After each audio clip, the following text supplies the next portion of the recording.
of time.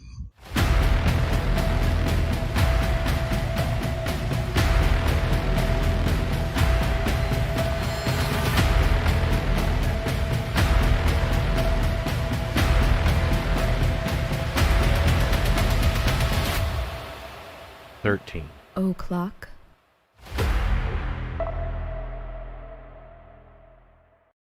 Hey, you guys, what's going on? Look at Tommy's like all posed, like when the thing goes on. Let's look over. Man, Tom's feeling a little under Not the feeling weather too good. today. Yeah. He's feeling a little under the weather I today. fucking slept all day, man. Not feeling good. God. Yeah, maybe you're coming down with something. I hope not, We're gonna see. because I'll probably We're get gonna it see. too. But, you know, got some drinks. Yeah. It's Wednesday I'll night. drink it away. It's the main show. Yeah, that's usually how I'll it just works. drink it away. It'll be That's all how right. it usually works. Yeah. We're going to be talking about a serial killer today. I'm amazed that we haven't done this guy before. I've been wanting to do a show on this guy for a really long time. Yeah, I remembered him. I remember his case. What a fucking creep. Well, not like they all. I mean, they're all They're all creeps, fucking creepy. obviously. But yeah, this motherfucking guy, He was a photographer. or so he said. Yeah, and he'd try to get these. He had real good taste in women. He'd get these pretty girls, and he's like, "We're gonna go out somewhere. We'll take some photographs of her," and she'd fucking disappear. And Yeah. he had. They eventually ended up catching him. They went into one of his storage units. He had hundreds of pictures of girls. Thousands. Thousands, yeah. Well, It they wasn't had just thousands of girls. It was pictures of girls, hun- women, and boys too. Yeah, okay. And they were. They don't know who most of these people are. Yeah, they've been trying It's, to like it's hundreds find of him. people, but thousands of photos. Yeah. They said it was just hundreds of girls. Yeah. I think. And some of them were, a lot of them were so explicit they can't show them. So I don't know exactly what Yeah, they're they talking said, I think that there's like 100, 150 of them, like still on, I think it might be on the FBI's website. But they said like 900 out of them, and they can't show them because they're all like porn, essentially. You know, or they're all nudes. So about. Were they alive in the photos? yes, but that's Okay. why they're confused, because Okay. they did know definitively, they found out Yeah. later on that at least one of the girls, like one of the women in the photos, she did turn up dead. Yeah. So they don't know. Now, some of the women, I think like 21 women, like after they, you know, publicized the photos, they came forward and said, no, that's me. Like, Oh, I'm they're still alive. You know what I alive, mean? yeah. But some of the people, they have never found them, or they disappeared, or their families came forward and said, yeah, we don't know where our daughter is. Like, she's been missing for a really long time. And some So- of those women were in the nudes. Yeah. Okay. So according to them, it was just like a normal porn shoot. Yeah, I mean, Yeah, I okay. guess so. Okay. But see, that's the thing. It's so they don't actually know. I mean, spoiler alert: Rodney Alcala is dead now. He died in 2021, and good riddance. Yeah. But they don't actually know how many people he killed. They know for sure that he killed 8, but the total could be many, many, many more than that. Could be as high as 130. And actually, some of the people that that they found out that he killed like later on were originally attributed to the Hillside Strangler. Like another, well, actually, I should say Hillside Stranglers because there were 2 of them. I remember that case. But yeah, we did do a show about them, right? Ken Yeah. Bianchi and Angelo Buono. Those two. I was in California as a little kid when those were going on. Or at least they were talking about them maybe on the news. That Hillside Strangler, that was 70s, right? Yeah. Yeah. This is also 70s. Okay, yeah, then I was there. And here's the fucked up thing, and I was like, because I was watching a documentary about this on my lunch hour earlier, and the crazy thing about this was not only were the Hillside Stranglers active at the same time as Rodney Alcala, but Son of Sam was active at the same time as well, and Rodney Alcala went back and forth from LA to New York, so there were like serial killers in both cities. Like there was more than one serial killer. Like there was a lot of serial killers in the 70s, you guys. It was kind of like fucking... That leaded fuel. Yeah, we've talked about that, but Yeah, it had to be it had to something. been. I mean, Had to been. 60s and 70s, man. Yeah. God damn it. And like into the 80s too. I kind of feel like, you know, by the late 80s, 90s, it started like tapering off. But I mean, you know, there's still Around when the lead started to fucking get out yeah. of the I system. mean, there's still murderers and stuff like Yeah. that, but it really does seem like the I think it was 60s and 70s was kind of like the heyday. Yeah. But High population density areas. with people from all over collecting there. A lot of cars burning leaded fuel. It just, and a lot of this shit before the catalytic converter too, in some cases. And then I remember buying leaded gasoline and putting it in my car, driving it around. Yeah. Yeah. Like I remember when because I was like pretty young then, but it's like I do remember when you had the option. Though. Yeah. I do remember that. Yeah, if you had an older car, you wanted leaded. Yeah.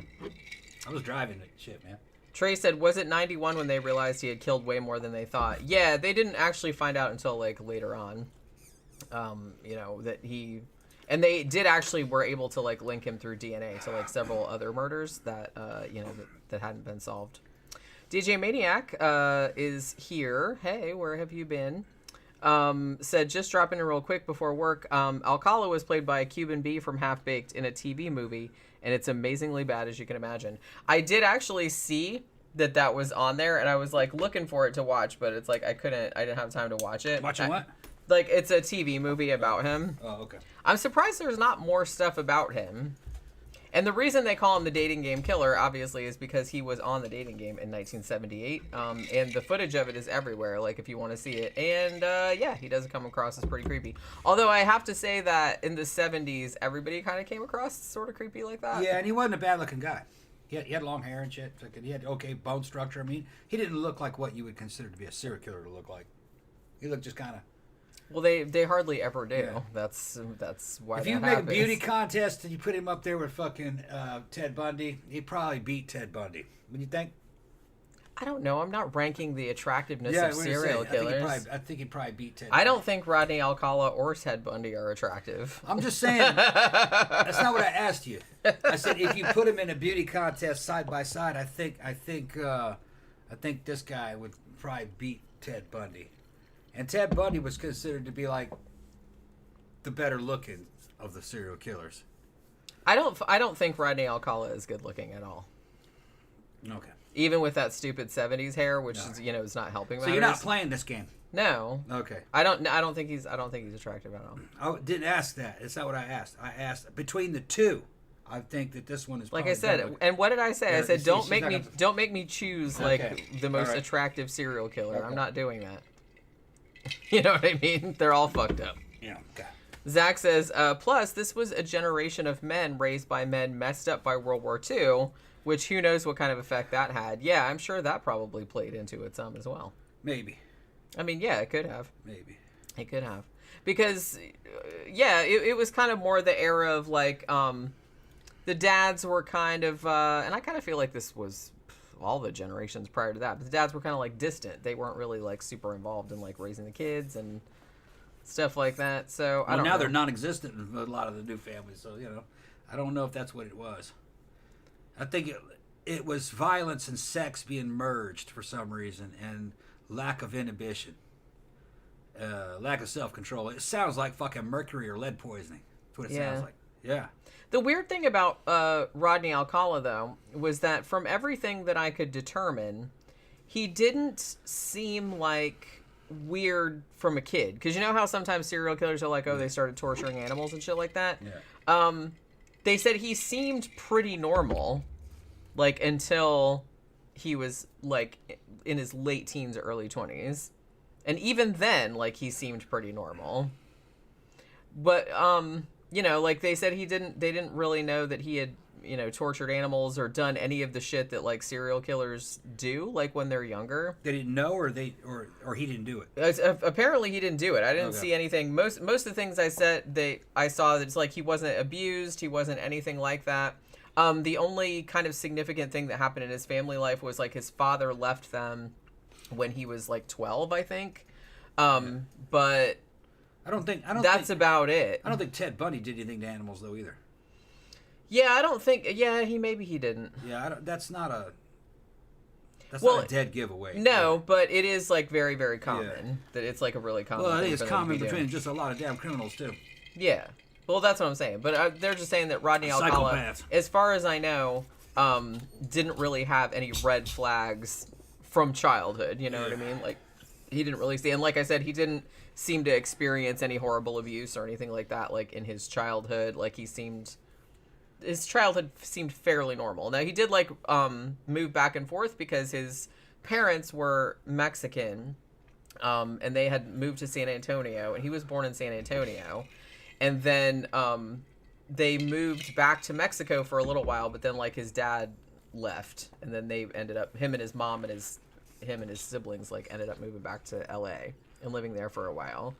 But he seems like one of those, he is kind of like Ted Bundy in a way, in the way that he didn't really have like a bunch of like weird shit in his childhood that would explain like why he was the way he was, but he also had that real like superficial charm, overconfidence. He also at his later trial, he actually also defended himself, but he didn't do this is gonna sound weird. He didn't do as well as Ted Bundy, because remember we did the show about Ted Bundy and I said how mad I was that like the judge was like, oh, you should have been a lawyer like instead of a serial killer. Like you'd have made a great lawyer. You'd have made a great. And I'm like, I don't know what happened to you, kid. Don't encourage that boy. Yeah. But yeah, don't do that. But so when Rodney Alcala did it though, he came across as kind of like a crazy person. Like, not so much a crazy person, but it's just like somebody that was just like, well, I don't know. It's like fucking, you know what I mean? It's, yeah, it's something. But he was like older too. Yeah. Like he was a lot older, like by the time they caught him.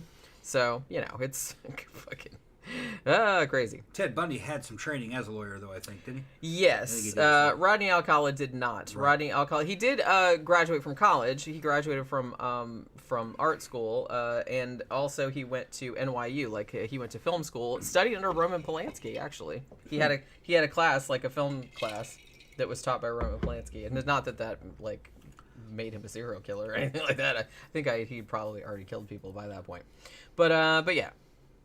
So, let's see. Yeah, Camp Guy said, Alcala and Bundy remind me of each other. Yeah, I think their pathologies are very similar. Now, I will say that Alcala didn't do... Okay, he didn't fuck severed heads, as far as anybody knows. Yeah. But he did... He did have that, like, sexual sadism kind of thing, where he was really into... he would like strangle a girl and then like let her wake back up and then strangle her again and like keep doing it, like, you know what I mean? He would do shit like that, like, oh, it's like a little bit of torture and that kind of shit. So in a lot of ways they are very similar. I think Ted Bundy was probably like more sick. I don't know if you want to like put it on a spectrum. They're all fucked up. Yeah, Bundy'd walk around with body parts. That's what I'm saying. I don't think Alcala did that. Although, as I said, they didn't really catch him until later. And then after they found that warehouse that had all his pictures in it, they're like, holy shit, like maybe he killed a lot more people than we thought. So we're not really entirely sure what he did to some of the people. And he also went after like little girls, like 12, 13-year-old girls also. So did Bundy, though. Yeah, Bundy did as well. When he could. Although he wouldn't admit it, would he? No, Yeah. He never admitted it, but when he could, I think he got one or two of those. Yeah. He was mean to them too. He told that one girl she was a little pig and took her to the pig slaughterhouse and cut her throat. I remember that. Yep. Nasty motherfucker. And then he would. That's Bundy. Yeah. People don't realize, you see Bundy walking around, from this in the courtroom with his suit and him trying to look normal. That motherfucker was not normal, man. Yeah. He would carry around heads. He'd keep a girl's head for a while, just use it as a sex toy. I mean. Yeah, he's like the very definition of not normal. No, that dude was not fucking normal. And I think he would also do things kind of like the Green River Killer. If he had a good-looking girl dead somewhere out in the woods, I think he'd go back a couple times to her. There was necrophilia happening. I think he did that, too, if I remember correctly. Not all the time, but I think he did it a couple times. Or am I mistaking that for somebody else? I thought he had I thought he kept one girl's body stashed off the side of the road in an area, and went back to her a couple times over a period of a few days. I don't really remember, to be honest with you. I think he said he did that. Sometimes the details of them kind of blur together because we've done so many shows about serial killers. You know what I mean? Trey said, talking about Rodney Alcala, he was actually on the lam for raping an 8-year-old girl when he went to film school. Yes, that's true. Because, like I said, he went back and forth from LA to New York, like, kind of trying to escape. But it seemed like he wasn't trying to escape all that hard because, yeah, he used, like, a bullshit fake name and stuff, but a lot of times he used his real name. He didn't like try to change his appearance or nothing like that. He didn't really seem like he was sneaking around all that much. And the thing about it was that I'm gonna say I kind of feel like the justice system kind of fell down on this one, because he got caught a few times, like earlier, and he actually got convicted a few times, but then it always ended up getting like overturned, like on various technicalities and stuff. And so he kept like getting back out, you know? So I think the problem there was that they had him in custody a few times, but he ended up getting out for various reasons, and then he would go and like do it again. You know what I mean? So do we have anything that we need to cover before we get you all right? You gonna die? No, I'm not. I wanted to say I don't think Louis is here, but it's like I think I mentioned it on Sunday's show or Monday's show, but I can't really remember. But I always like to say it on the main show, so I want to give a shout out to Louis for sending us some movies. Yes. Sent us the Steelbook of Highlander, and also sent us Black Hawk Down, right? Yeah, we gotta see those. Yeah, so we're gonna be like reviewing at least one of those. Like we'll probably do it on Sunday. Let's do Highlander, because I've been wanting to do Highlander for a while. Okay. I mean, it's up to you if you want to do the other one first, but it's like Doesn't matter. yeah, I think I'd put that in the poll a few times, but it just never wins. But yeah, so we'll be doing that on Sunday, and of course we'll be doing the Sidetrack show. We'll do it Friday night this week. Yeah. Yeah, because there's no reason not to. Because I don't think we're going any place this weekend. So, yeah. All right. So let's start talking about this motherfucker. Now, Rodney Alcala it's not exactly like his real name. His real name when he was born was Rodrigo Jacques Alcala Bucor. That was his name. Now, he was born in San Antonio in Texas. Now, his parents were Mexican-American, like I said. Now, not too long after, I believe Rodney was just like a teenager or was a kid or something like that. But the whole family like moved from San Antonio to Mexico for a little while. And then 3 years later, his dad just took off and left and went and started a new family somewhere else. So then in 1954, Rodney's about 11, and his mom moved him and his siblings, he actually had two sisters, to Los Angeles. Now, when Rodney was 17, this was in 1961, he joined the Army. Now, I said he didn't see any action or anything like that. He was just like a clerk or whatever. So he was in there for 3 years, and he had what the military psychiatrist termed a nervous breakdown. We're not really sure. I've heard that it was maybe because his father died. Because like I said, his father had abandoned them. But I guess maybe, I don't know if he was still in touch with them or whatever. But I think he found out that his father died and it kind of like fucked him up a little bit. I don't know what the parameters of the nervous breakdown were, but that's what they keep calling it. Now, during this particular episode, he actually went AWOL. And he ended up hitchhiking from Fort Bragg, where he was, to his mom's house. Now, when they got hold of him and they sent him to the psychiatrist, the military psychiatrist, and this was in, the 1960s, diagnosed him with antisocial personality disorder. So even back then, they knew probably something was like the matter with him. So he got discharged from the Army on medical grounds because he was diagnosed with that. Now, they're not entirely sure. I was watching, if you guys watch a YouTube channel, it's Dr. Grande. And he puts up a million videos. He puts up something like every day, it seems like. And he's always like doing kind of psychiatric evaluations of various, serial killers and celebrities. And he just does like general topics and stuff too. And I was watching the Rodney Alcala one, and he's like, yeah, antisocial personality disorder, like from what we know about him, that does seem fairly accurate. But that he's been diagnosed by other professionals as maybe narcissistic personality disorder. He said, yeah, that seems pretty on the money as well. Maybe borderline, or malignant narcissism with psychopathy and sexual sadism comorbidities. So, yeah, and all those sound pretty on the money, like, at least from what you can tell, like Yeah, it by just looking means at he's his crazy. behavior. He's crazy. He's a dick. He beats on women, and that's and what else? But that's basically all that shit means. It's funny. Well, you know. It all sounds all high tech.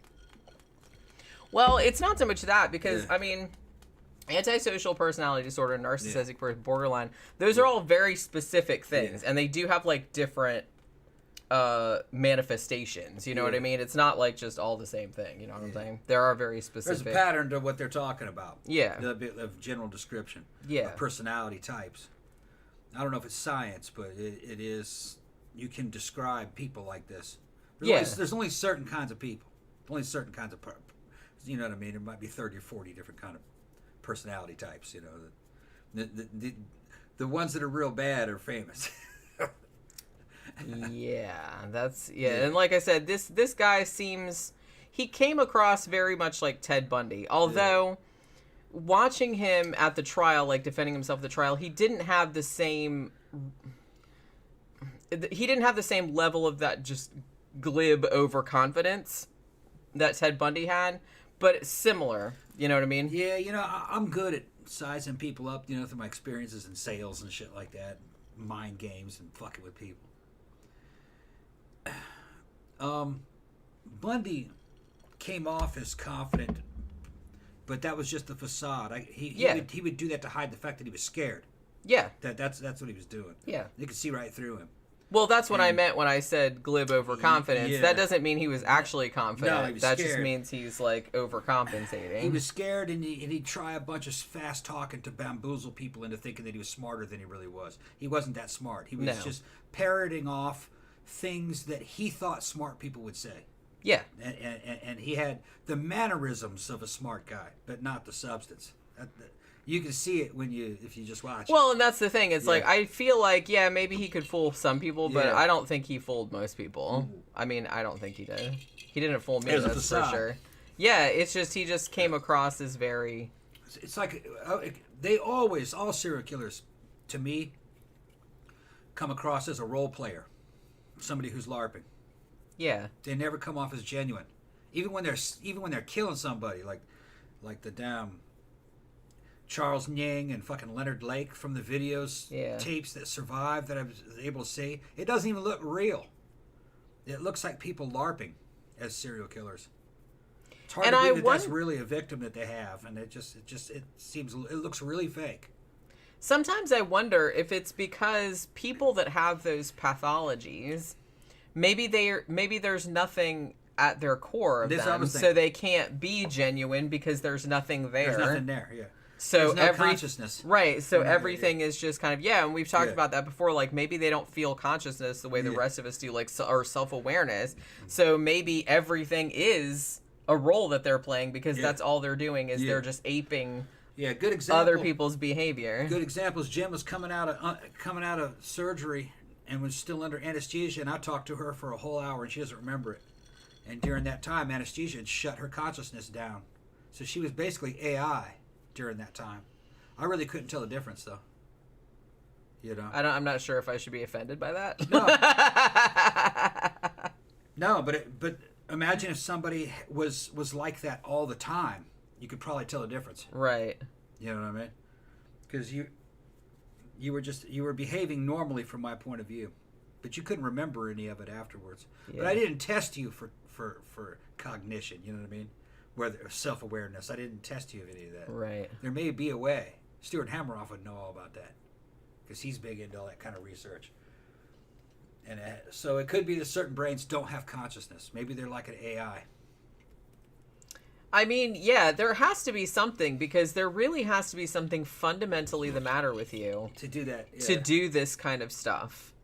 And maybe you shut down your consciousness because your childhood was bad or something. So it was just kind of shut down for your own survival. But then that leads you to being fucking ruthless serial killer. Yeah. It's possible. And like I said, it's got to be there has to maybe be some genetic component involved too, because some people like Rodney Alcala, like Ted Bundy, they didn't, as far as I know, they didn't have any kind of traumatic childhood that would have engendered that. So, I mean, there has to be some other reason. why it happened. You know what I'm saying? So, I don't really know. But yeah, so, yeah, they both come across as kind of just like douchey. It's rare. Overconfident kind of thing. It's rare that people do this. So it must be thankfully. So it must be a combination of many rare things all happening at once. Yeah. So it's something genetic, maybe something organic, or it might have been brain damage there, on top of it. Then there was like some kind of a weird neglect in the family. And then there was maybe like, I don't know, bullying at school or something. And then it all starts. And then they're in an environment where they can get away with this. Then there's some kind of sexual turmoil going on. And you know what I mean? And then it all kind of adds up into this, like a perfect storm, you know? Yeah, it has to be like just a whole bunch of different factors. Yeah, it can't be one thing, or it'd be a lot more common. Yeah, which, like I said, it's not. I mean, it's more common than it should be, but the reason that people are so fascinated by them is because it's so unusual. I have a feeling that they're not aware that they're AI. The biological AI. Somehow they shut down their own consciousness. No ability to have introspection. No ability to have empathy for anybody else. And there's a lot of people that's like that, though. They don't have empathy for other people. Yeah. And it's very, very common. But it's usually not this bad. You know? Yeah, I think a lot of people have that, but not to the extent where they'd like kill somebody. But but for sure they'll just like fuck you over, like because they'll be like, oh well, me. You know what I mean? Yeah. So this is just like the extreme of that. Yeah, I suppose. I mean, it's very common right now with young people not being able to predict what somebody else would do if they do something else. In other words, they don't understand cause and effect yet. There's a lot of that. It's being video documented, you know. And it has something to do with the way they're being raised. It's impeding on their ability to predict what will happen if you do or say certain things. That's weird, if you ask me. We're in the age of fuck around and find out. But some people haven't realized that. I don't know. Yeah. I mean, if you say something crossways to somebody, he's going to punch you. But I don't understand why that isn't a given. You know? That's weird, don't you think? Yeah. I think so too. I mean, I grew up from an early age knowing that if you insulted somebody in high school, they'd punch you. You know. But I guess they didn't think the world's like that, I guess. Yeah. But you have empathy for the person. If I said that to me, I'd fucking punch me too. You know what I mean? But they don't have empathy. I'm going to punch myself. Yeah, right. But yeah, so, all right, so where was I? Let's see. So he gets out of the Army, like I said, and then he went to California, and he went to UCLA School of Fine Arts, and he actually graduated from there. Now, from what they know, okay, now this is the start of his fucking criminal career here. Even though most of his murders were in the 70s, and I kind of feel like he's mostly associated with the late 70s. However, his first crime that they know of was committed in 1968. Now, what happened here was that he was in LA, and he lured an 8-year-old girl named Tally Shapiro into his apartment. Not really sure how he did that. I think he said something about he knew her parents or something like that. So thankfully, somebody like a bystander or a witness that was driving by like saw him luring the girl and like taking her into and he thought it looked weird, so he followed the car. He followed Alcala's car and followed him to the address, and then he wrote down the address, and then he went back to the payphone and he called the cops. So the cops got to the house and they knock on the door, and Rodney is just like cool as a cucumber, and he's like, oh, just give me a minute, you know, I'm not dressed or something like that. And they do, for some stupid reason, and he runs out the back. I heard he was completely naked. He just ran out the back like naked or whatever. So the cops bust in the house, and this little 8-year-old girl is on death's door. She's like laying there on the floor. She's been raped. He beat her with a steel bar in the head, like he cracked her fucking skull open or whatever. They did find her alive. She was all fucked up. But I mean, thank that good Samaritan that like saw the shit and like saw it looked weird and thought it looked weird and followed the dude, So that little girl will be dead, because they said if the cops hadn't got there that quick, that she would have died, like from her injuries. But they did find her. But, you know, that's good that they saved her, but Rodney got away, you know, because he was like, oh, hang on just a second. And then he's like, and then like he runs naked out the fucking back door and like, you know, skedaddled. So, yeah. So after that, he's like, oh, well, better leave LA for a while because, you know, raping and almost murdering an 8-year-old girl. Yeah, that'll put a little crimp in your style, won't it? Didn't seem to bother him that much. Well, yeah, that's what I'm saying. Like, what the fuck, man? Well, I guess policing back then wasn't what it was. You could probably leave a county, and the counties probably didn't talk to each other very well. Yeah, I mean, this was like 60s and 70s. Right. So it's not like now where, you know, you go anywhere, they can instantly find out where your stupid ass is at. Right, yeah. But back then, they didn't. And like I said, went back and forth across the country all the time. He's like, hey, changed his name, enrolled in schools, all this other kind of shit. Like, you can't do that shit anymore. I mean, you can, but it's, like, a lot harder. They'd notice it. Yeah, that's what I mean. It's like, you really, really, really have to, like, know your shit to get away with it nowadays. You just, like, yeah. So he decides he's going to go across the country. So he goes to New York and, as I mentioned before, enrolled at NYU at the film school. And he enrolls under a pseudonym, John Berger, or I guess Berger, because it's Berger. Okay. So he enrolls there. Like I said, you know, he had a class under Roman Polanski, not necessarily relevant, but you know what I mean? I just thought I would mention it because I thought it was a fun fact. And also, so he's going there, and then in 1971, he got a job as a counselor at an arts camp, like a children's art camp in New Hampshire. I think it was like a drama type camp, you know what I mean, like over the summer. And he used a different alias at that. And it's like, in that place, he used the alias John Berger, like hamburger, you know what I mean? Now, interestingly, not coincidentally, in June of 1971, a 23-year-old woman named Cornelia Crilly, she worked for TWA. She was a flight attendant. And they found her raped and strangled in her apartment in Manhattan. Now, they didn't actually know that Rodney Alcala had killed her until 2011. Like when they were doing like some DNA and shit like that. But this was around the time, because he was in New York and he killed like some women there as well. And they didn't know that until like much later on. Now, okay, so because he had fled California and because he had raped and, you know, attempted murder on an 8-year-old girl, you know, the FBI are not going to like look too kindly on that. And they knew that he had left the state. So the FBI put him on the 10 most wanted fugitives list in 1971. Now, interestingly, remember how I said that he was at a camp counselor at like this arts camp in New York, right? Or in New Hampshire, rather. So it so happened that he was on like the most wanted poster or whatever, and they put it like in all the post offices.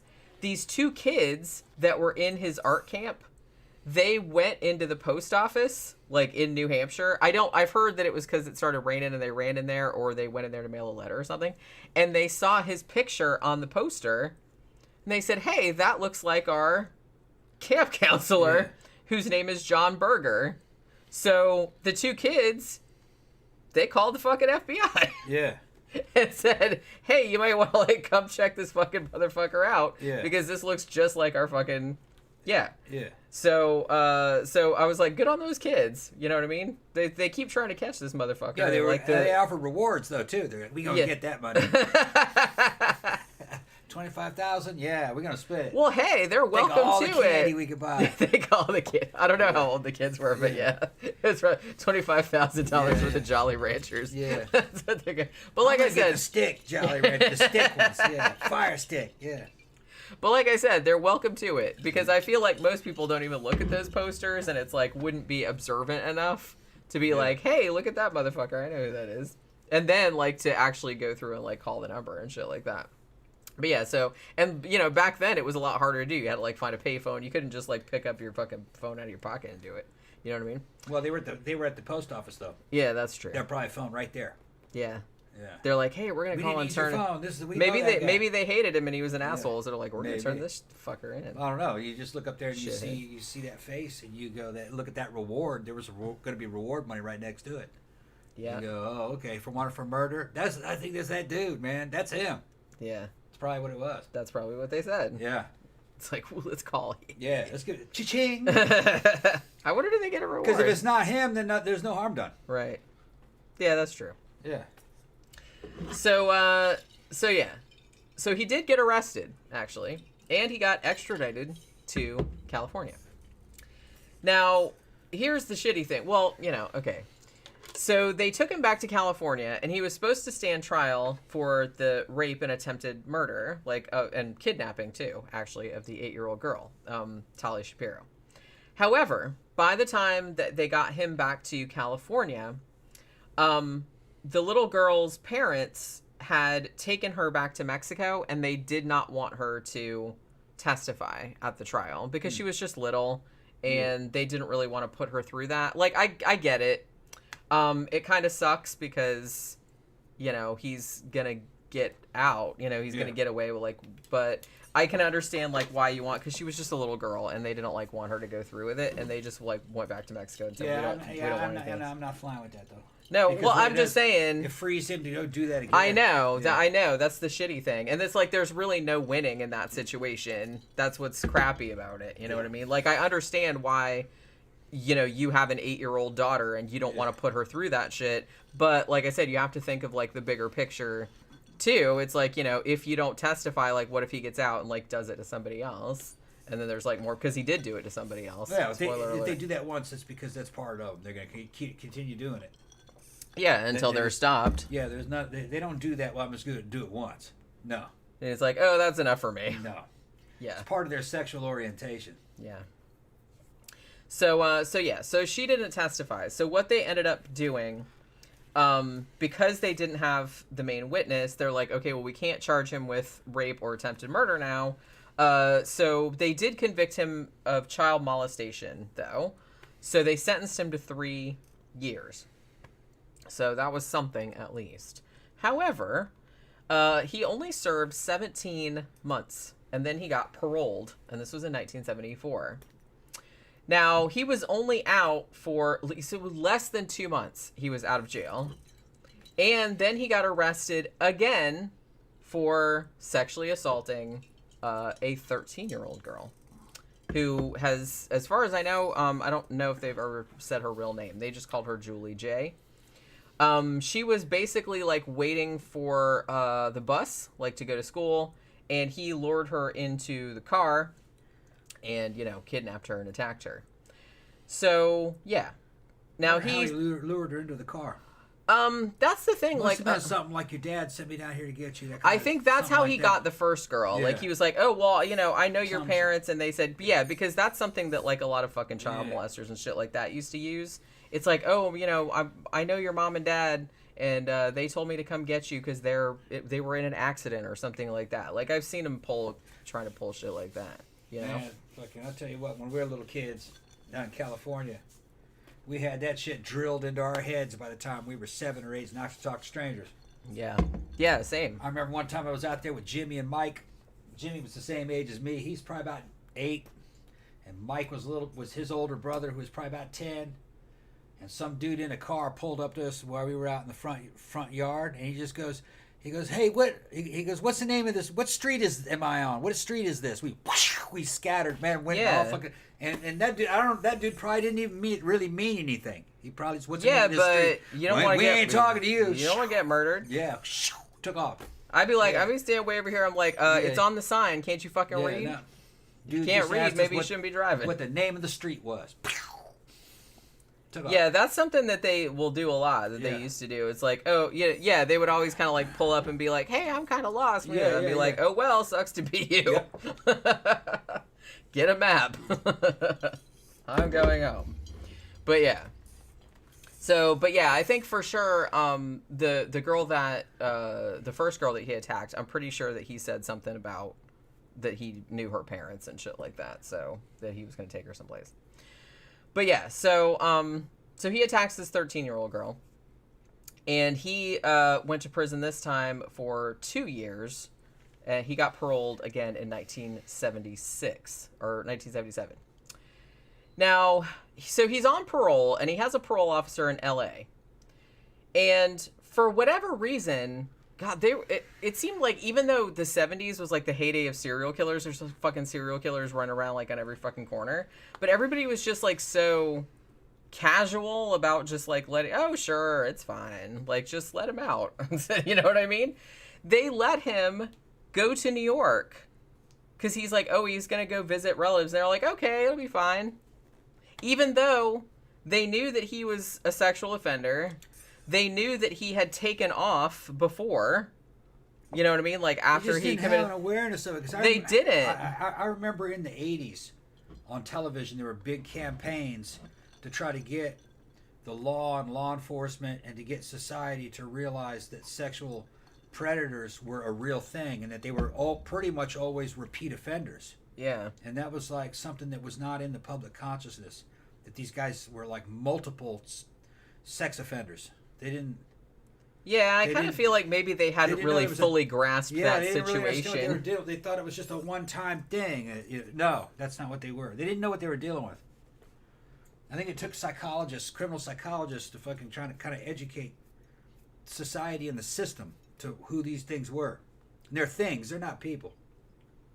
But yeah, that's the thing. So the parole officer apparently no problem at all. Sure, go to New York and and see your family or whatever. Yeah. Even though that obviously wasn't what he was doing. There's no difference between a serial killer and a serial rapist. It's the same thing. Just a serial killer kills the victim, so he can go on to rape. That's all it is. Yeah, I mean. And they start off as peeping toms a lot of times and weird shit like that. They always start off as a sex offender, but they end up becoming serial killers usually. So it's the same psychology over and over again. It's just different. It's just it's a spectrum.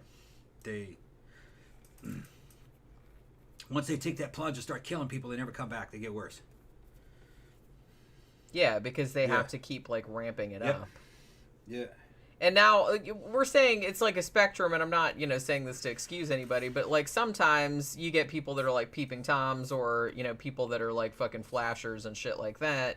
And that's all they do? Like that's as far as they go? Yeah, but it doesn't. Usually serial killers have gone through those phases. But that's the thing. You never know if they're just going to stay at that level, which is not a good level. But I'm just saying that it's like, are they just going to stay there where they're like flashing their willy at people in cars and shit all the time or on the bus? Because I've run into a couple of those. Yeah. But, or is it just going to escalate? Because sometimes it does. But you never know. Like starts off as dudes, he's flashing, he's fucking showing people his shit. And then people learn to evade that. Then he gets into, I'm going to look at them. So he's looking in through people's windows. All right. And then it goes into, I'm going to go in that house. And then it starts getting more dangerous. And then he goes, I'm going to go in that house and I'm going to rape that woman. And then he does some time for it. And then the next time he goes, I'm going to go in that house and rape that woman, then kill her so I don't get sent back to prison. And then it starts the whole thing. The killing part of it is pretty good too. And that's a real common pattern. Yeah. And it just grows into that. They don't all do that, but that was evidently a pretty common pattern. Is serial rapists start off usually as like flashers and fucking like kind of more low level, like and then they start going into people's houses, sex offenders, and then they evolve into a serial killer. Yeah, it's Okay, so they let him go to New York, like I said. Now they didn't know this at the time. They found this out later on. But they think that about a week after he arrived in New York City, he murdered a woman, 23-year-old Ellen Jane Hover. Now, she was actually kind of a prominent person. She was actually... her dad owned Ciro's nightclub, like a really famous like nightclub in Hollywood, and Dean Martin and Sammy Davis Jr. were her godfathers. So she was kind of like well known in certain like social circles or whatever. So but yeah, she turned up dead in her. They found her on a hillside, like on the Hudson River, in North Tarrytown in New York. And they didn't know who killed her for a long time, but they figured out later that it was probably Alcala, and that was like about a week after he arrived there from New York, arrived there from LA because he was on parole. Now, 1978, he goes back to LA for a time, And he actually got a job, even though he's a multiple sex offender, he's on parole, all this other kind of shit. He gets a job at the Los Angeles Times, like as a typesetter. Now, as I mentioned earlier, there was a bunch of high-profile serial killer cases going on at this time, among them the Hillside Strangler case. And Rodney Alcala, matter of fact, was interviewed by the Hillside Strangler task force because they were interviewing like all the sex offenders like in the area, like to see who it was. And it was like, well, he wasn't the Hillside Strangler, but he was like another serial killer. I'm like, Jesus Christ. Can you imagine? Like the fucking 70s, man. Serial killers everywhere. But yeah. So he got ruled out for that, even though they did find out later on. They didn't find this out till later on, like I said, but that one of the women that they attributed to the Hillside Strangler, they suspected was the Hillside Strangler, was actually Rodney Alcala. But they did interview him in the Hillside Strangler investigation because he was a sex offender, and they were interviewing all of them. But so, like I said, he's not the Hillside Strangler, but he was another fucking motherfucker. Yeah. So during this time period was when he started doing his whole, hey, I'm a photographer shtick. And this, apparently it worked because he got a lot of people to pose for him. It wasn't just women. It was women, girls, teenage boys, like some younger men, like anybody that he could get to pose for him, and he took pictures of them, and he took like thousands and thousands of pictures. Most of them, like I feel like 90% of them were like porny, you know what I mean, were like nudes or whatever. But he was able to convince a lot of people that he was like this big shot photographer or whatever.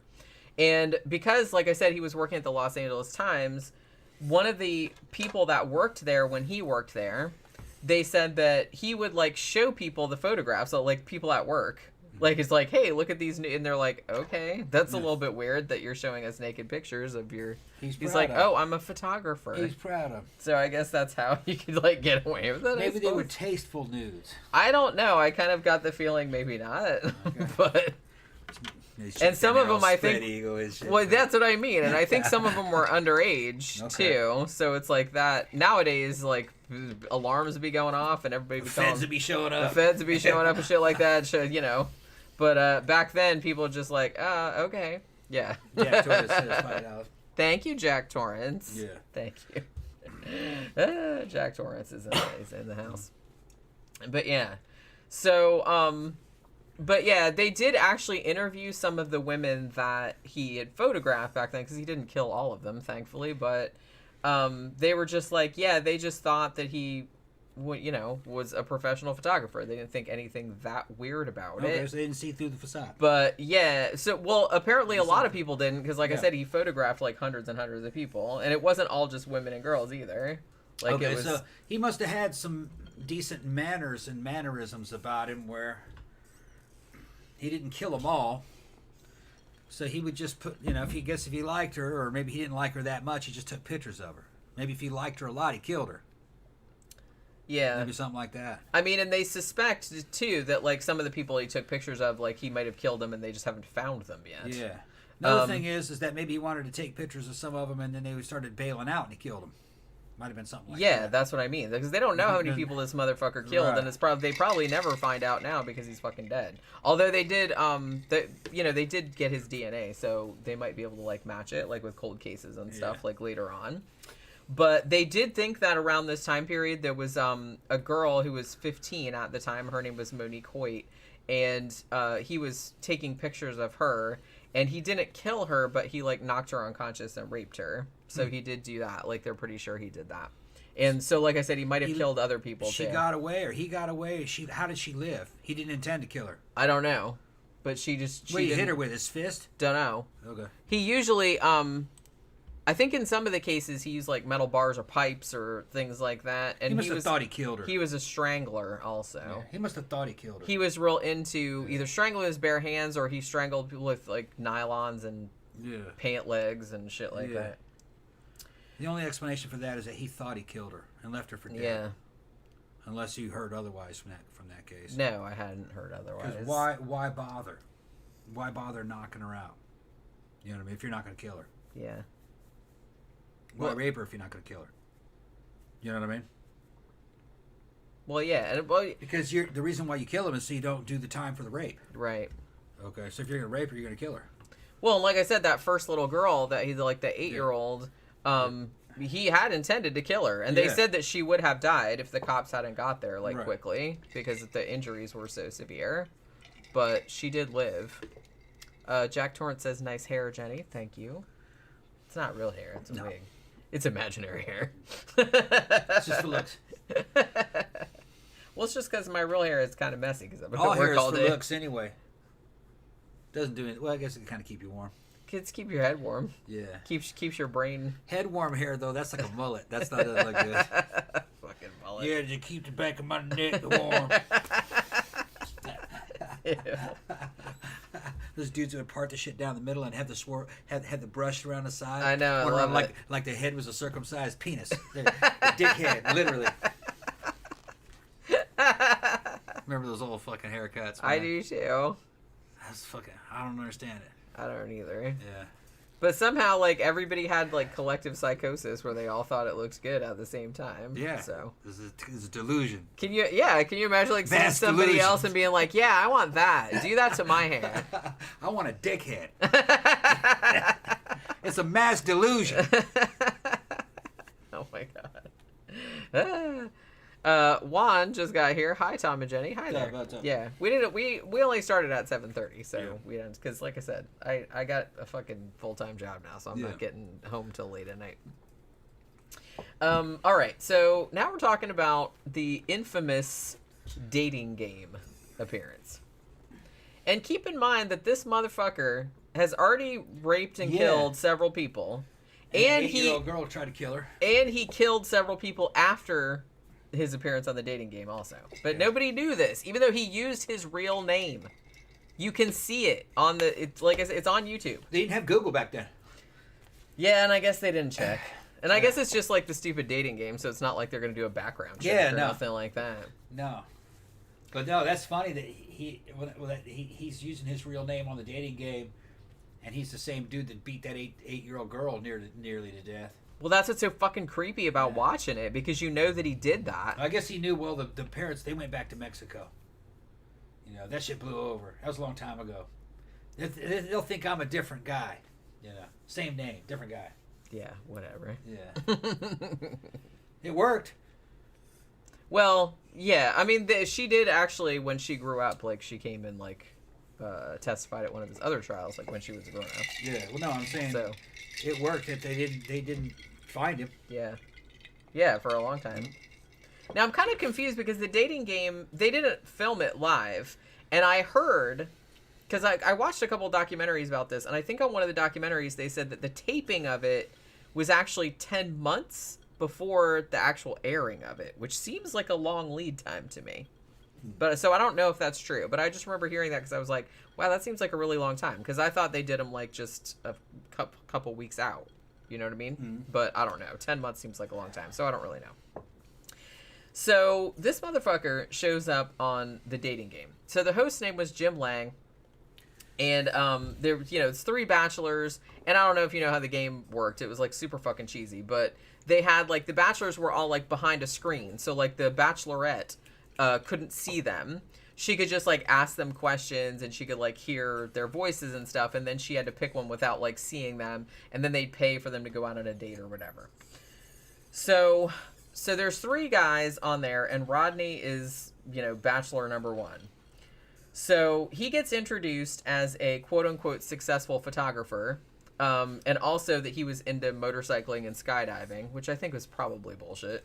He just wanted to seem like all daring and I jump out of things and then ride on action things. oriented and shit like that. I'm like, whatever, dude. Yeah, because there's no reports of him skydiving or riding a motorcycle. I mean, maybe he did. I don't know, but it's just like, to me, it just seemed like he was trying to like be the show off. No, he likes that shit. He doesn't do it. He just likes Yeah. it. Yeah, I like watching it on TV. Yeah. That's like them chicks that fucking like the online dating profiles, you know what I mean? Oh yeah, I like skydiving and water skiing and climbing fucking Mount Everest. But they haven't done any of that shit. They just like it. Yeah, they like thinking about it. just That like maybe it, they'll yeah, do it yeah, one day. yeah. They like watching other people do it. Yeah, I like climbing volcanoes. Yeah. Yeah, I'm a big advocate of, like, if you're gonna do a She's living in profile, a trailer. yeah, if you're gonna do a profile like that, just like write down what you really like, Right. like what you really like What you to do, what you like to do because you actually do it. yeah, like what you like to do that you actually do, instead of just A lot of them don't. Just don't be like aspirational. I like sitting on my couch watching Ricky Lake. Well, see, but it's like other people like to do that Yeah, too, it probably so gets it's you like a little bit more. Yeah, that's more what action. I mean, because then at least you'll Yeah. find somebody that likes to do the same Yeah. shit as you. Yeah, You know what I mean? Don't try to be like all aspirational. You're gonna No. get busted. yeah. It's like, you know, there's like, you don't know anything about skydiving. I like sitting around smoking blunt, smoking crack. That's what I mean. There's somebody for everybody. Yeah. So you just got to be honest. That's all. Don't try to be like all fucking like all special. Ride motorcycles and skydiving, unless you actually do that. I know some people do actually do that, but Yeah. I just got the feeling that he was trying to like be show offy. So so yeah. Now here's what's gross. Like, I was watching the dating game appearance. I've seen it a couple of times, and the whole thing about the dating game, this the 70s, man. They had the same thing with like the Newlywed Game and all that kind of crap, where they would all of the questions and answers and stuff were like super like all like double entendre, like sexual innuendos and stuff, and everybody just thought that was hilarious, which it's really not. It's like really cringy. Well, they had censorship back then. Yeah, but I Yeah. mean, well, actually, It was actually a lot more lax back then than it is, I think. well, I don't know if I'd say that, but it's just like, I don't know. It's just like the shit's just like it's so cheesy. It's so Yeah. cheesy. Yeah, it's So- formatted television. The question that her name was Cheryl Bradshaw. That was the name of the woman that was the bachelorette. And the question she asked him was something like, you know, you're, what is it? I'm gonna eat you, or you're a food, or something like that. Like what food are you, and what are you like, or what do you taste like, or something like that. And he just has like this fucking smarmy ass expression, and he's like, I'm a banana and I taste really good. And I'm just like, Okay. whatever. I'm just like, oh, that was He creative. wasn't too creative. Oh, he's a banana. Yeah. Yeah, it's a dick joke. Yeah. I was like, that's about what I'd expect. And then she said something like, and she seemed like kind of interested in it, because I guess she doesn't have any standards, but you know, I'm just kidding. But then she asked like a follow-up question, and he said peel me. And I was like, no, thank you. No, thank you. I would rather not do that. And then also, she also asked him, God, they asked him like the weirdest fucking questions. And she said, I want you to role play as like a dirty old man or something. I'm like, okay. I was like, what? Jesus, the drugs back then. Yeah. They were. I was like, why would you even think to ask that? So he was just like back there going, come over here, like that. And I'm just like, oh my God, this is so fucking gross. So yeah. So there was 2 other guys on there too. But you know, she was apparently all about Rodney from his banana answer, because she was just like, ooh, bananas. But because like I said, she couldn't see him. She could only like hear him and like hear like his answers to her questions. So later on, she picked him, so he won. And then they were gonna send him on. I think they were gonna go to, what's that fucking theme park? They were gonna send him to this theme park, and they do like tennis lessons and that kind of shit, because you know, 70s. It's all Yeah. about tennis lessons back then. Yeah. Tennis lessons and fondue parties and Yeah, crazy shit. Fucking love hotels. love hotels and shit like that. Yeah. And that Drinking fucking Singapore slings. they probably would have. Yeah. However, once Cheryl Bradshaw interacted with Rodney Alcala backstage, she went to the producers and said, I'm not going out on a date with him. He's creepy. Yeah. Which I was like, yeah, you don't know the half Yeah. of it. So, yeah, she dodged a fucking bullet on that one, literally. So she didn't have to go with him. No, she didn't go. Good. Because she went out again. She said once she like actually interacted with him in person, she's like, oh. she was like, oh no, no. And actually, the other 2 guys, actually on a documentary I saw that I think came out in 2017, and they actually had one of the other guys that was on the show, like Yeah. the Bachelor. He was an actor. And he's like, yeah, I thought he was like pretty weird too. Like when we were talking in the green room and stuff, they said he just was real weird, and it's like he had just like really, he said he had bizarre opinions. Right. That's what he said.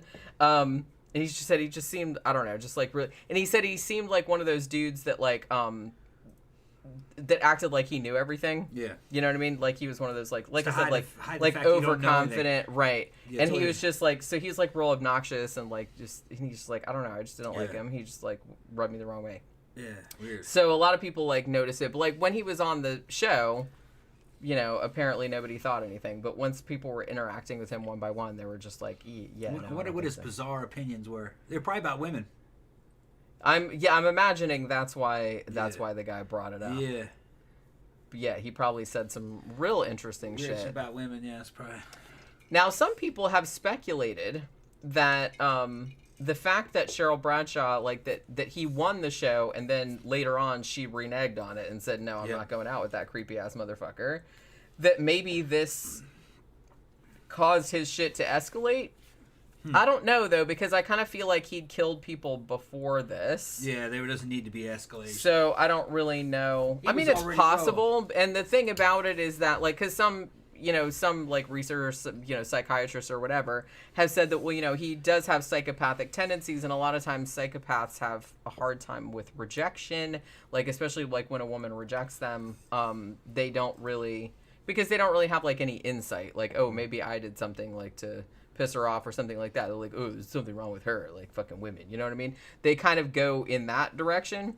So I don't know. I think it's maybe too easy to say that just because he got rejected on the dating game, like afterward, that like caused the escalation of the crimes. Yeah, I think those dudes know that there's something wrong with them, though.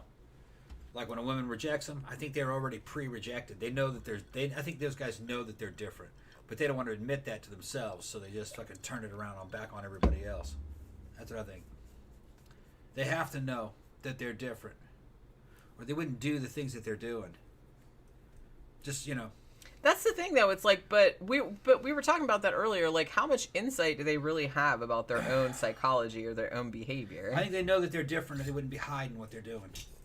That's true. They hide what they do. Because they do know what they're doing is wrong. Otherwise, they would just be like fucking doing it all the. Yeah, they'd be doing it in the open. Yeah. Well, that's kind of the definition of. That's how you get an insanity defense. If you're just because you're like, obviously you don't know that, or you don't care if it's wrong, or you don't know. They know that they're different, but they know there's nothing they can do about it, and they like the way that they are, so they just kind of lash out at everybody else. Yeah.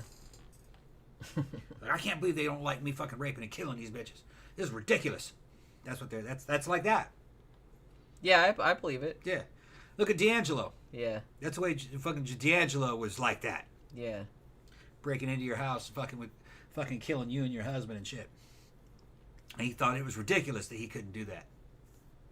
Yeah, hell, are you crazy? Yeah. Why is everybody crazy for my style, man? Yeah, fucking hold me back, man. I need to be me. Yeah. Yeah. No, we'd rather you not be you. Yeah. Okay. You just tone that down. Can't believe it.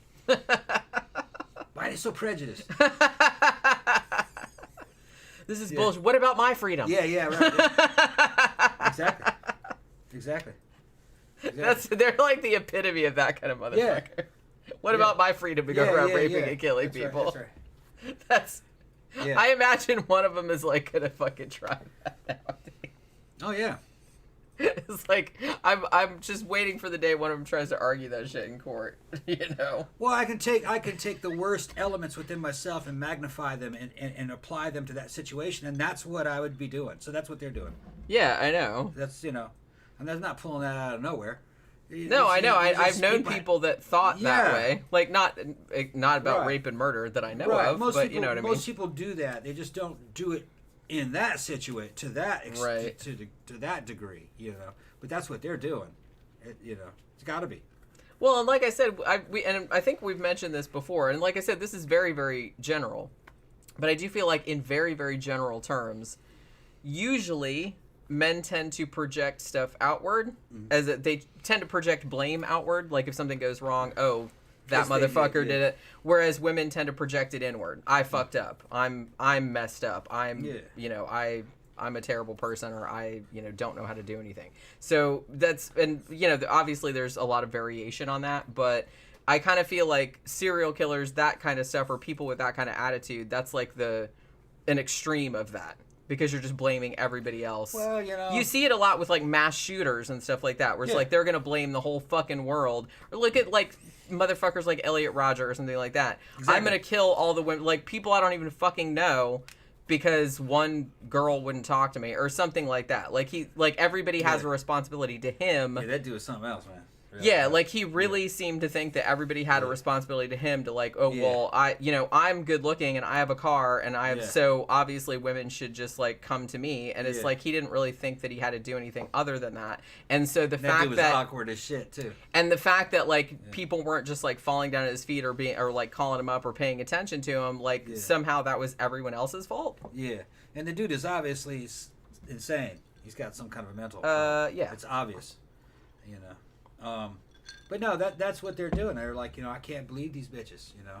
I'm just trying to kill a motherfucker up in here. I mean, they're bad. They know they're bad. It's got to be done. That's what, you know, the Green River Killer, I think, was kind of like that. They're just hookers, you know. Yeah. Somebody's got to do it. Everybody else does it. It's that. That's the thing. That's what they're thinking. Yeah. Well, yeah, that's how they justify it to themselves. Mm-hmm. It's just... I understand it. I understand it because I've heard people talk like that. Like, not murderers, but I have heard people, like, talk, like, have that kind of attitude. So I understand that people, like, I don't understand it personally because I don't think like that. It's just an extreme version of she shouldn't have worn that skirt. It's that same fucking thing. Yeah, I know. She shouldn't be dressing like that. Everybody knows you're not supposed to dress like that out in public at late at night in this part of town when I'm around. Yeah. You know, it's their fault. Yeah, it's their fault. Yeah. She knew I'd be here. You know, it's that kind of shit. Yeah. That's Yeah, I feel like that's probably... She got what she deserved. Yeah. Yeah, that's very She common. made me do it. That's very common. Yeah, and not just among serial killers either. Yeah. Like, I think a lot of people think like that. Yeah. It's just that the serial killers are taking it to even an though extreme. You're wrong. Yeah, extreme. Yeah. If you think like it's that, just a childish way of thinking. It is very childish. That's what they're doing. Well, it's like I said, I think it is kind of childish because you're kind of seeing everything from your very self-absorbed you know, you don't understand that, like, other people are also having their own will, and their own thing to do. It's like everybody just has to cater to you, like world revolves around you, which, like I said, is a very, very childlike way of thinking. Yeah. Like, you can't. Most people grow out of that, but some people never do. No, but that's what I'm seeing with most of these serial killers is that. Yeah, it's a type of entitlement, right? Because they want something, that means that they are entitled to it. Yep. You know. They don't think, well, that girl didn't, like, she was just, like, living her own life, you know? Yeah. She didn't, like, ask to be at the end of your whatever. Yeah. You know what I mean? Right. So yeah. So not long after the dating game appearance, there was a 12-year-old girl from Huntington Beach in California. Her name was Robin Samso.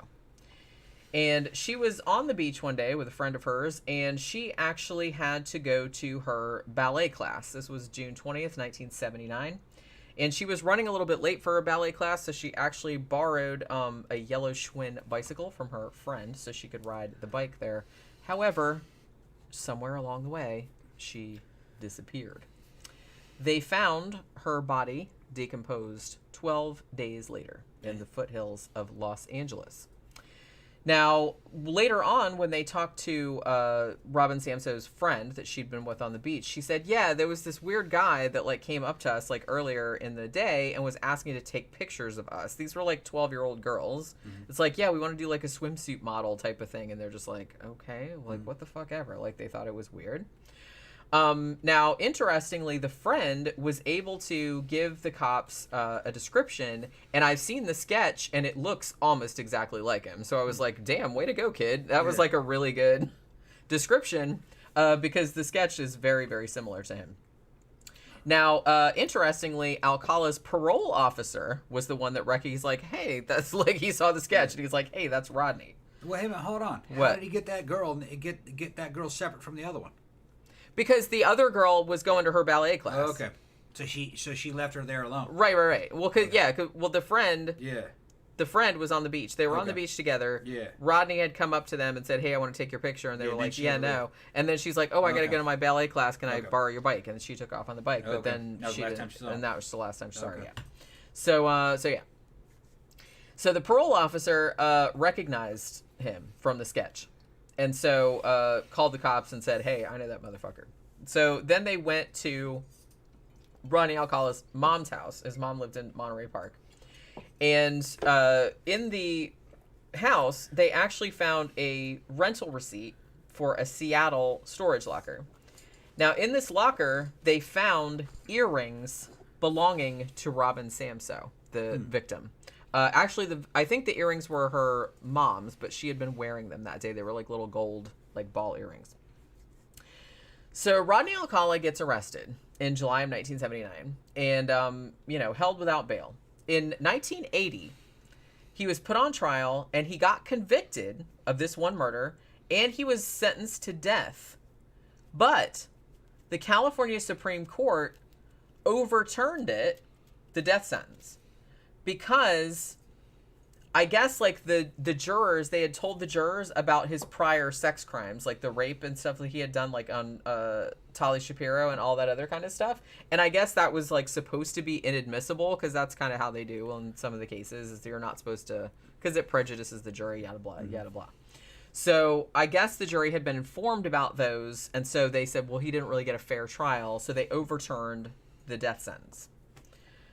Now, it so happened that in 1986, they put him on trial again for the same crime, and it went pretty much the same way, except they didn't tell the jury about the prior sex crimes, but he got convicted and sentenced to death again.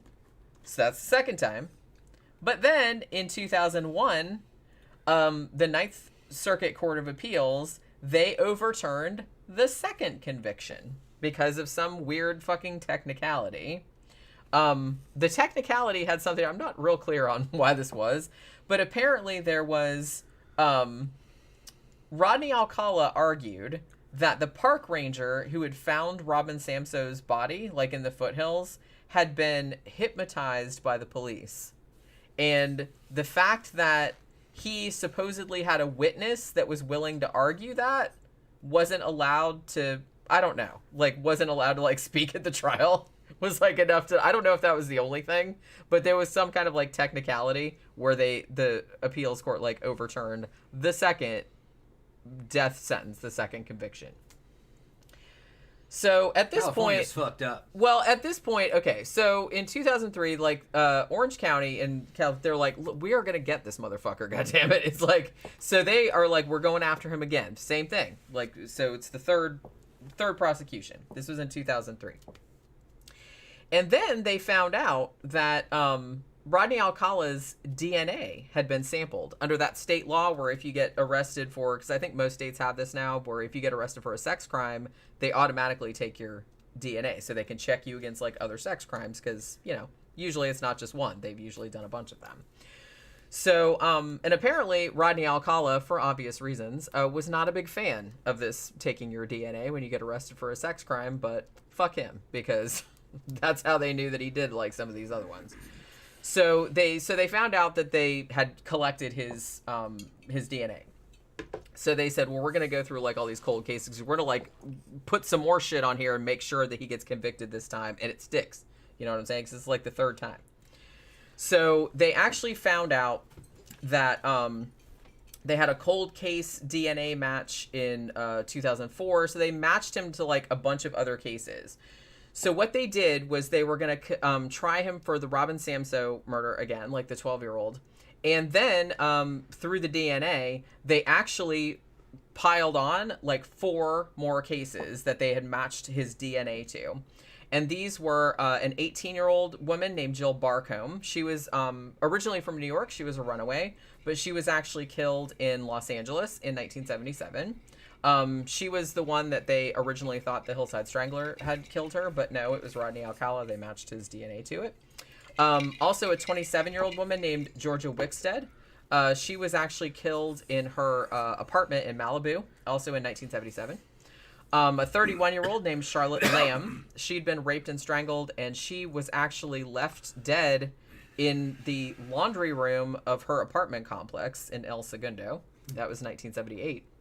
And Jill Parento, she was 21, and she was killed in her apartment in Burbank in 1979.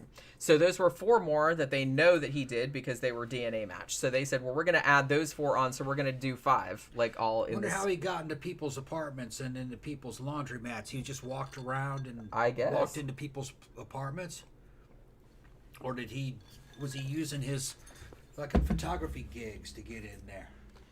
Yeah, it might have been, and I mean he must have been, at least superficially, like I said, much like Ted Bundy, I guess. He must have been at least superficially confident, charming, yada yada, because most people, and it's interesting because I was watching, they were actually talking about his dating game appearance, but they said it was interesting that, you know, when he was just trying out for the show, when he was on the show, like on camera, like he seemed pretty normal. Like he seems creepy to us now because we know who he is and we know what he did. But I think if you were just like watching it, I don't think you would have noticed anything different.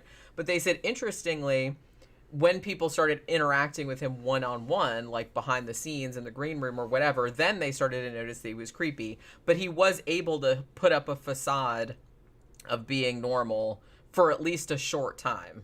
You know? Yeah. So I kind of feel like it was maybe that kind of situation where he was like a photographer and he didn't seem creepy at first, and he's just like, maybe he seemed really professional, but then by the time, you know, 5, 10, 15 minutes had gone by and you'd interacted with him and you're like, oh my God, I think there's something wrong with this dude, then it might be like too fucking late. You know what I'm saying?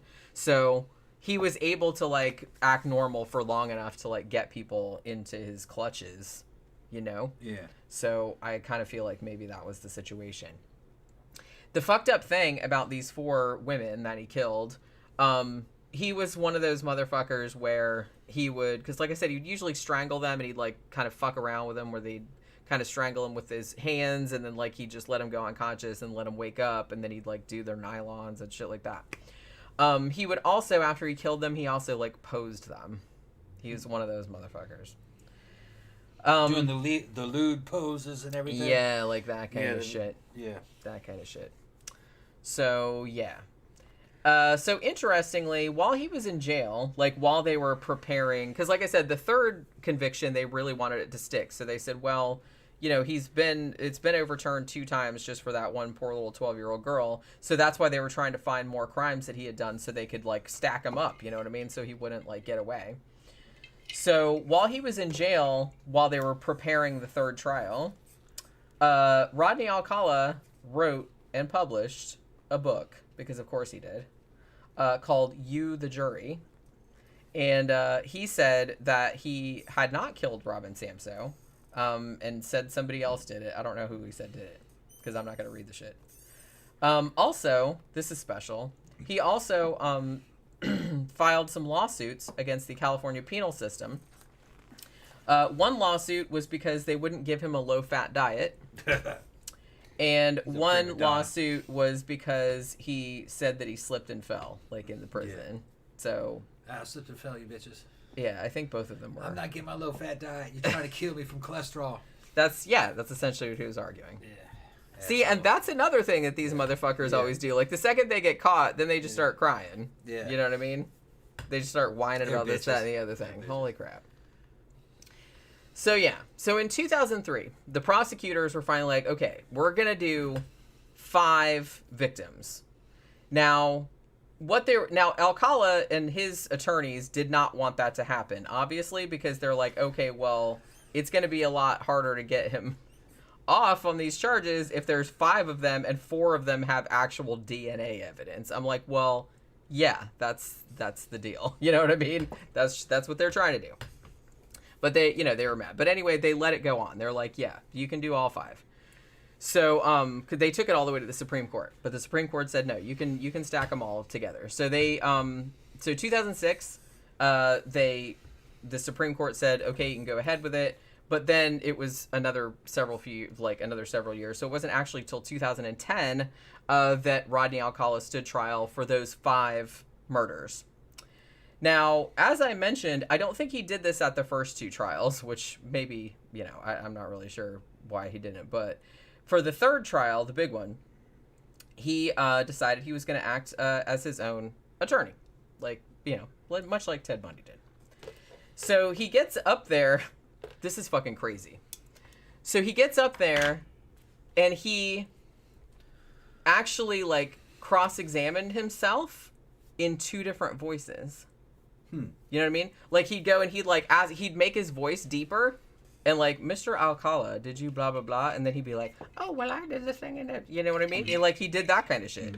And I'm like, okay, that's way to make yourself seem like a normal person to the jury. I'm like, everyone's like, oh my god, this motherfucker's fucking crazy. If I saw somebody doing that in the fucking courtroom, I'm like, okay, guilty. Guilty. Please put them away. Jesus Christ. So yeah, so he did that. And then also, the only excuse that he could come up with he's like, oh, well, he didn't kill the little girl, Robin Samso, because, oh, I was at Knott's Berry Farm. I was applying for a job as a photographer there, so it couldn't have been me. And so then they were like, well, yeah, but what about the other 4 that we have your DNA from? Yeah. And he's just like, I don't remember. Yeah. That was basically his defense. I don't remember killing them. Yeah. So I couldn't have. Couldn't I'm like, okay. Yeah, DNA. Yeah, that's all something. That's good job. Good job. That's something white people made up. Good job. Yeah, it's just the white people made that up. I guess. No DNA. Yeah, he didn't. Yeah. That was all he come up with. That was all he come up with. He was either at Knott's Berry Farm and I didn't kidnap the little girl, and then the other one's just like, I don't remember doing that. White people making up DNA. White people making up outer space. Satellites making that all up. Yeah, we made it all up. Made it all up. Earth's flat. Satellites are up there just balloons, man. They're just using them with balloons. They're shooting the balloons down all the time now. No orbit. Okay. No, I just like the Luddites. Yeah. Non-technology motherfuckers. I've run into people that don't believe in DNA.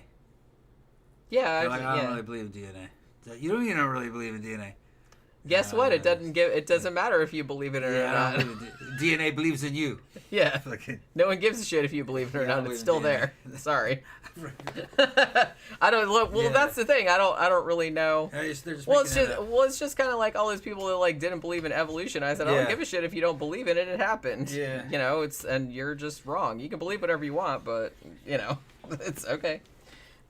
As like I said, whether you believe it or not is completely immaterial because you're fucking nobody. So, you know what I'm saying? So yeah. Also, this is fun. He also in the closing arguments, he didn't really have a closing argument as such. However, he did play the song "Alice's Restaurant" by Arlo Guthrie, and specifically pointed out some of the details. It's like an anti-Vietnam song, in case you haven't heard it. It's very famous. The song is. And basically there's a part in the song where there's like lyrics about wanting to kill and stuff like that. And he just like played that and was just kind of like, huh? Yeah. And everybody's like, okay. Yeah. So there was that. So yeah, the jury wisely deliberated for less than 2 days. And then they're like, yeah, guilty. All 5 counts. Jesus Christ. And as I said, at this particular trial, they also got his original victim, the 8-year-old girl that lived, Tali Shapiro. She actually came and testified at this trial too. Like she's a grown-up now, obviously, yeah. But yeah, so she came and did that, and they hadn't told them. She was like a surprise witness, so that might have, you know, it probably didn't help. Like I said, that he was like trying to advocate for himself, because he clearly came across like a fucking nutcase. Actually, when he got older, like he just let his hair grow out and then it went totally white, and he looked kind of like a fucked up weird serial killer Howard Stern a little bit. Yeah, I was thinking that. This fucking Howard Stern. Because when I saw before Stern turned into a pelican, because he looks like a pelican now. I haven't seen him in a long time. Yeah, he looks like a but it's just like, it was mostly just the hair that was reminding me. Like the hair and kind of like the thin face. Yeah. Like kind of reminded me of Howard Stern. Because he had like Howard that Stern. Long, like curly hair like that. Yeah, poor old Howard. He used to fucking make fun of this old dude named Don Imus for being an old stick in the mud fucking retro DJ. He'd be fucking with Don Imus 24/7. And that's exactly who Howard Stern has turned into. He's turned into Don Imus. For you old Stern fans, you know exactly what I'm talking about. Fucking Stern. Poor guy. Irrelevant. Okay. Well, everybody gets irrelevant. Yeah, everybody becomes irrelevant. Yeah. Pretty much. That's just the way of the world. It's hard to stay relevant when you get old. Yeah, that's just the way it is. I hate to tell you. But yeah.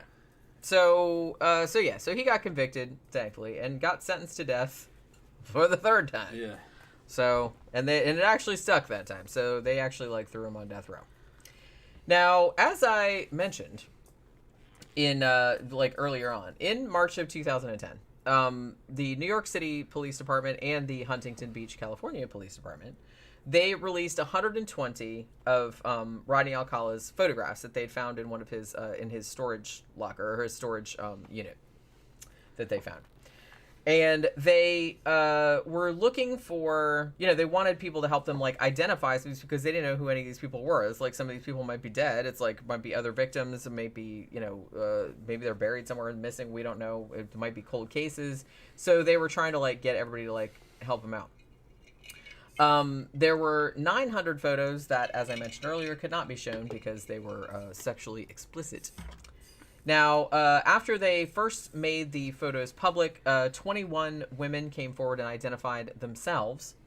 So they were still alive, obviously, because that would be weird if they were dead and they identified themselves.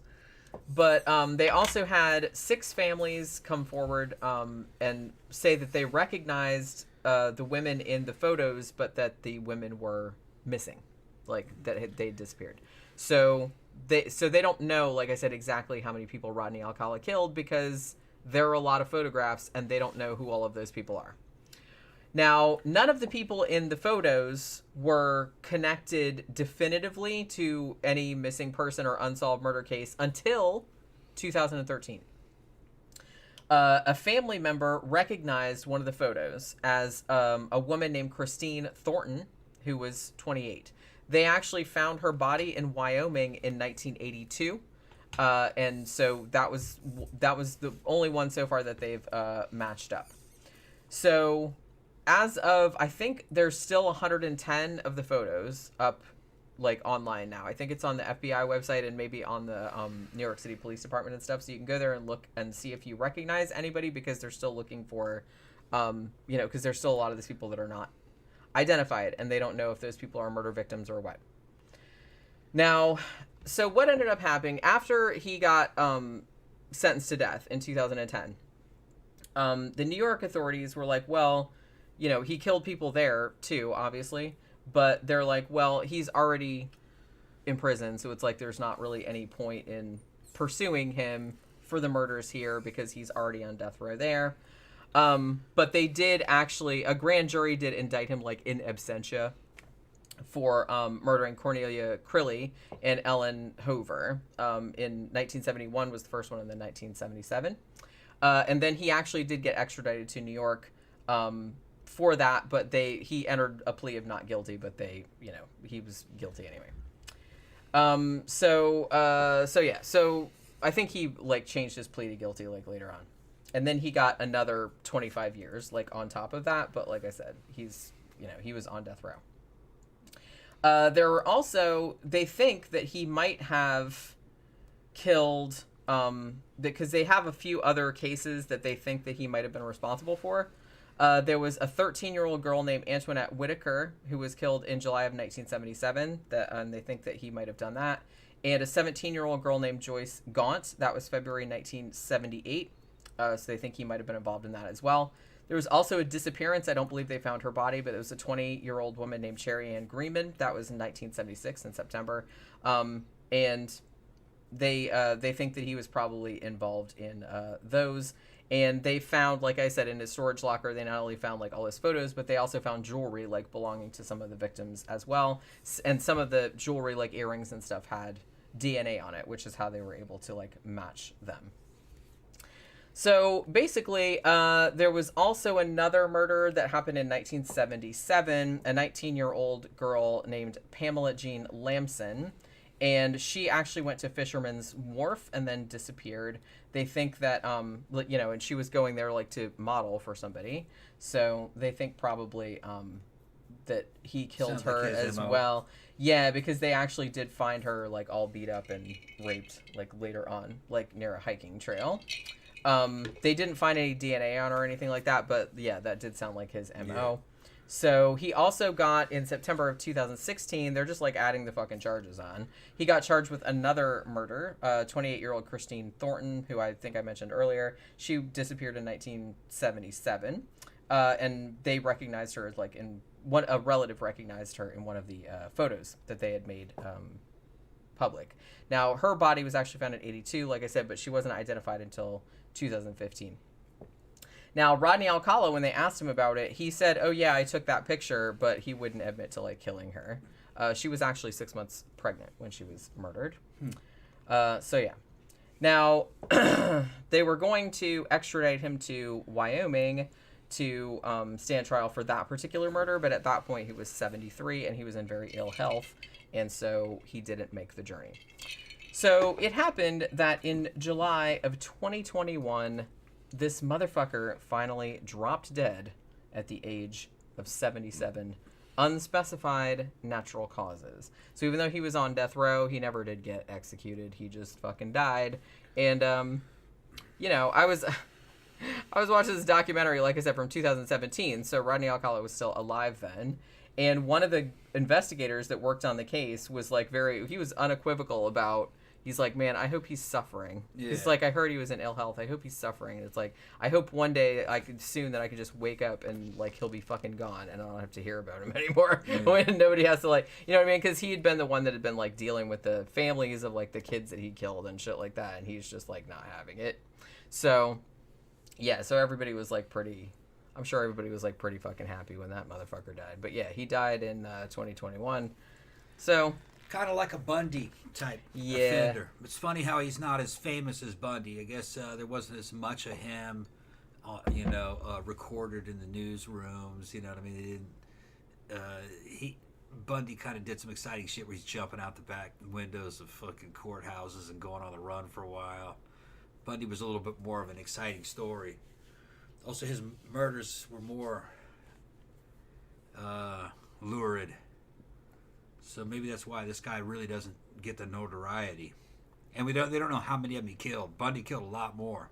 Or they know that Bundy killed a lot more than this. Yeah, this guy could have killed a lot more, but they're not really sure because it's like even up until the time he died, they kept like finding more ones being like, yeah, this was probably him too. It's kind of unusual for a serial killer not to get caught and then want to claim all the credit for all the ones that he killed.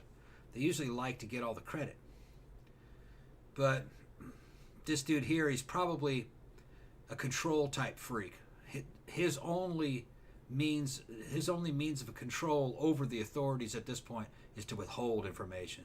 So he was one of those. Yeah, a lot of motherfuckers. He was like, I ain't telling you nothing. You know what I mean? And that was his power. He was locked up. But he wasn't using it to barter or to negotiate. So it was something pathological more than practical. Because he should have known that he wasn't going to walk. He'd have gotten rewards if he was in prison had he become a confession machine. He says, I'll tell you what, there's another murder I did, I'll tell you about it. But I want out of here. I want McDonald's. You know what I mean? Shit like that. Worked for Henry Lee Lucas. Yeah. Over and over and over again. Yeah. But the thing is if he's actually delivering and giving names and pointing them out in the pictures, and he's going, this one right here, I left her body over here. You know, then that would actually give him incentive to later on where he could do it again. Yes, I think I'm ready to tell you about another one. You know, he could have played that game for his final years. Yeah. And gotten out, going on little trips and shit outside the prison. But this guy really doesn't strike me as like real brilliant. He kind of strikes me as being dumb. Yeah. Some of the shit that he did, like moving around but then using his real name after he's committed crimes and wanted under that name, and then going on game shows, that's not being bold, that's being dumb. Yeah. So he didn't know how to use what he had once he got caught. Like, you know, BTK. He's caught. If he was able to hold, if he had other murders that, you know, if he was holding those underneath his fucking close to his chest, he could come out every now and then and goes, oh, by the way, there's one of them you don't know about, you know, and then he'd be able to go on tour. Yeah, because I feel like a lot of them do that. Right. Because, like you said, it's an ultimate power play. Right. Yeah. And I think, investigators know that, Yeah. but they're like, look, we just want the bodies found. You Yeah. know what I mean? We just Right, want yeah. more shit to pin on you. Yeah. So it's like, you can play these little power games all you want. Yeah. Well, they want to get out of the prison. They want to go see outside. They want to go to McDonald's. They want to get attention. They want people to fucking talk to them. So, and then they're going to give them a case in exchange. And then, they can fucking play it against the cops. They're like, don't you want this family to have peace, to finally know what happened? You know what I mean? They're going to go, yeah. So they're going to do what he says. Yeah. Especially if he delivers. If he delivers on one, then he can do it over and over and over again. And this dude probably had a whole bunch of murders he probably could have done that with. At least 5. You can milk 5 over a period of a decade, easily. Yeah. One case every 2 years. Yeah. So, And I have a feeling he did substantially more than that. There's probably a lot more. I mean, they know for sure that it was 8, but it's like Yeah. there was a lot more that they suspect him of. Well, just that one you told me the girl disappeared for a photo shoot and then found on that footpath. He Yeah. did that. I'm pretty sure he probably The did dates, the location, the MO, that was his. And there's going to be a bunch more. That that. didn't go down that way. I suspect that there's. If he was killing women in laundry rooms in the apartment complexes and up in their apartments, that means he was doing peep and Tom shit, going into their houses or talking his way into people's houses too. So they weren't all that MO. That was only part of his thing. He had more than one probably. And they only cracked the photography MO. Because that was, it was an easy one to get him on. Yeah. But he may have had another one, looking for my lost dog, or I'm looking for my wife, that type of shit, Why are you in my apartment? This isn't your apartment, that kind of shit. Yeah, because I'm sure they have like Yeah. a whole little bag of tricks, Yeah, little ruses yeah. that they use. What do you like, mean to this is your apartment? Oh, they changed the numbers or something. A serial killer would come up with anything just to throw somebody off balance for a few seconds to get an advantage. Somebody open the door and then boom, then they fucking get in there. Some of them dress up as like maintenance workers and shit too. The cable man, dress up as the cable man. Or like, I came over, like, your landlord came over and like said to come over and fix your plumbing or something. Yeah, I got there. Yeah, I got. I've heard of a couple of them doing that kind of shit. Got to get in there. Something wrong with your fucking what do you call it? Your circuit breaker. Your circuit breakers. There's something wrong with them. I got to come in and check. There you go. Yeah. I feel like that's probably. I mean, I'm not giving anybody any ideas, but I'm just saying. I feel like that's any of those dudes that do that shit have fucking researched all the other ones that come up with shit. I mean, I feel like that's the one that's most likely to work. Yeah. I mean, Well, if it you just depends like on some random ass motherfucker showed up at your door, but he's like, no, you're not coming in. But if you have like a uniform and a clipboard and like look like you're, if you look like you have a job, like then it's more likely. I think nowadays probably most people would be like, yeah, no, I'm still not letting you in. But like, I think back in the 70s probably they would have. No, I'm sure it would happen today. If a dude showed up with a clipboard and a hard hat and came up and says, "Oh, by the way, fucking, they told me I had to come in here." And There's a gas leak in the neighborhood. I'd say, "Yeah, boy, come on." I'd let him in. The thing is, I'd probably whip his ass too. So he wouldn't do anything. Okay, big difference. I'm not a 100-pound female. That's what I mean. I'm a 200-pound male. Yeah, I feel. Well, yeah. So it's not as Right. It doesn't beheove you. The too risk much isn't as there. that the And they're risk not looking isn't for there me. for you, right? No, the only big dudes that have been after me want me to go on their OnlyFans with them and make gay porn. Hey, man, want to make gay porn with me? All right, bro. We'll make all kinds of money. Oh, come on. We don't have to kiss or anything. My girlfriend will film it all. Fucking crazy shit. Zach says, one can certainly at least admire the Olympic pool-sized balls this asshole had. Yeah. Yeah, I guess so. I don't really admire anything about these, but like you said, it almost seemed like he doesn't seem real charismatic. I guess that's kind of why a lot of people are fascinated by Ted Bundy. Even though I never found Ted Bundy particularly charismatic, but a lot of people did. They're graded on a curve. For serial killers, Ted Bundy didn't get much better than that. You know what I mean? He looked normal, like he kind of had a job, like he looked like he had his shit together. He was pretty intelligent. He could do stuff, but he didn't have discipline to follow through. He wasn't the kind of guy that could actually hold down a career. He tried. Yeah. He wasn't even a very good student.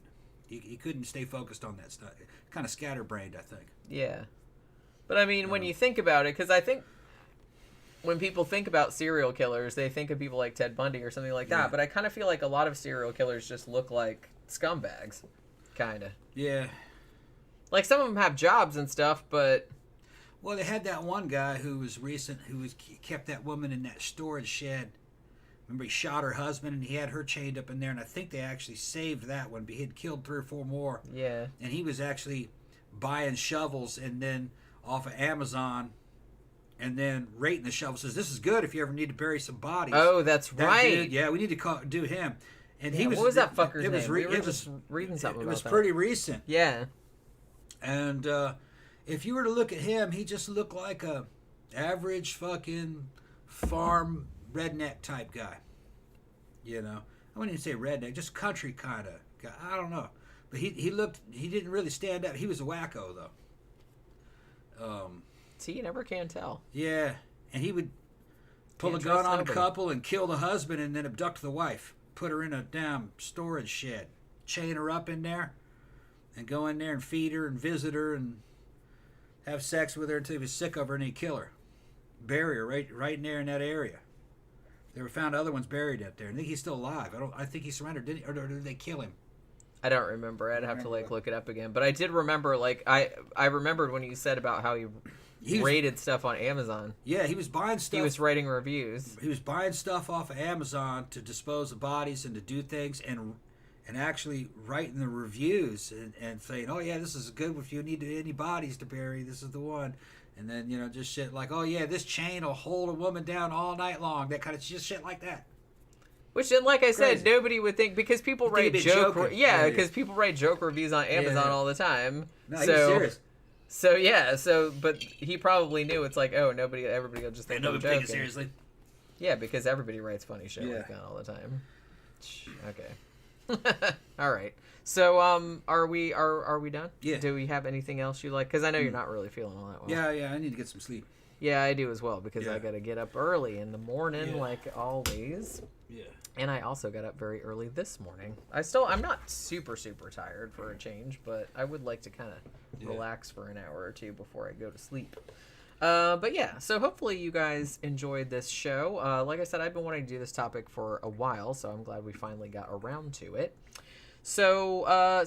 So thank you everybody for dropping by and hanging out with us this evening. Thank you for super chats. We will be back again on Friday night at 7:30 p.m. Eastern Standard Time for our sidetrack show. Please remember to hit that like button and comment, do all that other kind of stuff, you know, push it up in the algorithms. You guys know how YouTube works, so we would appreciate you guys doing that. And I guess we will see you guys again on Friday night. Good night.